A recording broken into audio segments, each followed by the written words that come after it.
Samajwadi party के अध्यक्ष और उत्तर प्रदेश के पूर्व मुख्यमंत्री अखिलेश यादव इस वक्त हमारे साथ मौजूद हैं। अखिलेश जी, आप लगातार महाकुंभ पर तमाम तरह के सवाल पूछ रहे हैं और जो पक्ष है, जो सरकार है, वो कह रही है कि आप अनर्गल प्रलाप कर रहे हैं। महाकुंभ का आयोजन और कुंभ का आयोजन जिस तैयारी के साथ किया गया था और सरकार ने यह भरोसा दिलाया था कि वो 100 करोड़ लोगों का रहने या उनके आने के बाद श्रद्धालुओं का पूरा इंतज़ाम होगा, लेकिन पहले ही स्नान पर उनकी पूरी पोल खुल गई। जो लोग ये दावा कर रहे थे कि महाकुंभ इस बार डिजिटल होगा, ड्रोन का इस्तेमाल होगा, आने जाने वालों को कोई असुविधा नहीं होगी, सभी जिम्मेदार अधिकारी पोस्ट किए जाएंगे, लेकिन भगदड़ में जिन लोगों की जान गई वो आज भी सरकार उनके आंकड़े नहीं बता पा रही है। न केवल भगदड़ में जान गई है, बहुत सारे लोगों ने अपने लोगों को, अपनों को खोया है। और जब श्रद्धालु वापस गए हैं उस समय भी बड़े पैमाने पर लोगों की जान गई है। जिस मौनी अमावस्या के दिन स्नान करना था उस समय भी करोड़ों लोग बिना स्नान के वापस चले गए। जिम्मेदारी किसकी थी? सड़कों पर रुके रहे, सड़कों पर रातें गुजारी हैं, 2-2 दिन बाद पहुंचे हैं। पता लगा है कि कई लोग 3 दिन गाड़ी में समय गुजारा है। ये किसकी वजह से हुआ? इस सरकार की वजह से हुआ। सरकार ने इतना जो प्रचार किया, सरकार ने जो इतना प्रचार पे खर्चा किया, सुनने में तो ये आ रहा है कि वही कई एजेंसीज उन्होंने हायर की थी और हायर इसलिए की थी कि जिससे कि उससे अपनी इमेज को बेहतर किया जाए। ये कुंभ धार्मिक है, ये कुंभ पुण्य के लिए है, ये कुंभ सदियों से चल रहा है, पौराणिक समय से चला आ रहा है। इसमें इमेज की सवाल नहीं है, ये है कि जो श्रद्धालु आ रहे हैं उनको सुविधा दें। वो पूरे अपने जिस नियत से आए हैं, जिस मंशा से आए हैं, जिस श्रद्धा से आए हैं, वो श्रद्धा पूरी होकर जाए। अखिलेश जी, हमने देखी भी है और दिखाई भी कि लोग परेशान हो रहे हैं। मतलब जो सफ़र 2-3 घंटे में पूरा हो सकता था उसमें 10 से 15 घंटे का वक्त लग रहा है। लेकिन रवि किशन जब कहते हैं तो इनसे यही सवाल पूछा जाता है तो कहते हैं जो 2 दिन बाद पहुंचेगा उसकी आस्था और प्रगाढ़ हो जाएगी। ऐसे कमेंट्स पर आप क्या? देखिए, उनके कमेंट को सीरियस लेना, क्योंकि वो कहीं उसका हिस्सा नहीं है, न इंतज़ाम के हिस्सा है, न उनसे किसी ने पूछा होगा। जिम्मेदारी मुख्यमंत्री जी की थी, जिम्मेदारी दिल्ली की सरकार की थी, क्योंकि जब प्रधानमंत्री जाएं स्नान के लिए, कल ही राष्ट्रपति गई स्नान के लिए, और कैबिनेट्स जाएं, कैबिनेट एक प्रदेश की जाए, दूसरे प्रदेश की कैबिनेट जाए, तो ये सरकार की जिम्मेदारी थी। और सरकार ये कहती है 10,000 करोड़ से ज़्यादा खर्च किया है पैसा। और दिल्ली का बजट भी अभी तो आया है, अभी तो पास होना है।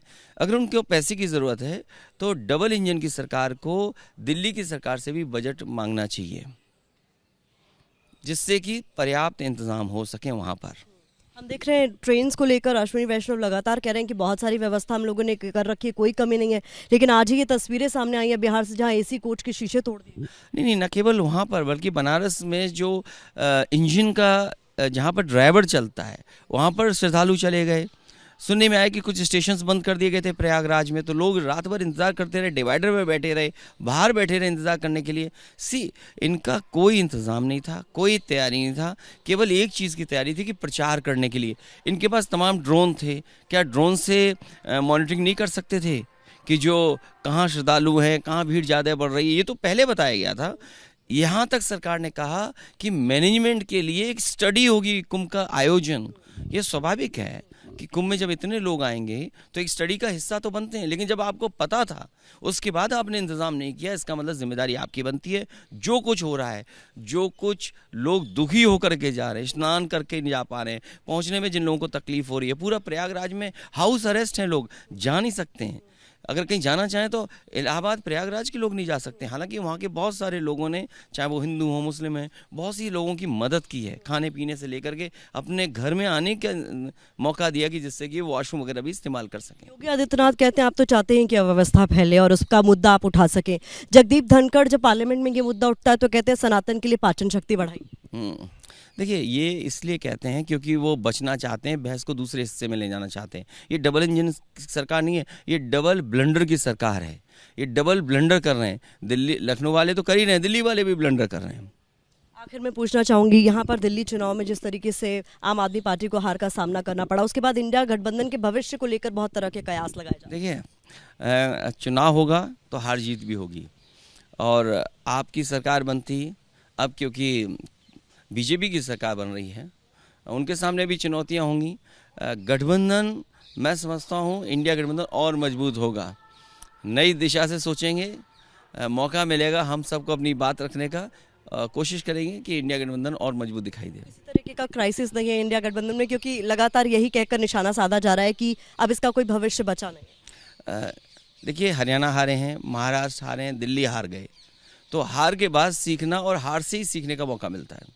बहुत शुक्रिया, हमसे बात करेंगे। अखिलेश यादव को आप सुन रहे थे, कुल मिलाकर तमाम मुद्दों पर अपनी बात रख रहे थे और महाकुंभ को लेकर लगातार सरकार से व्यवस्था को लेकर सवाल पूछ रहे हैं, ये कहते हुए कि जो व्यवस्था होनी चाहिए थी वो हुई नहीं, और जब कोई सवाल उठा रहा है तो उसे सनातन विरोधी बताया जा रहा है। कैमरा पर्सन राजेंद्र सिंह के साथ प्रतिमा मिश्रा, एबीपी न्यूज दिल्ली।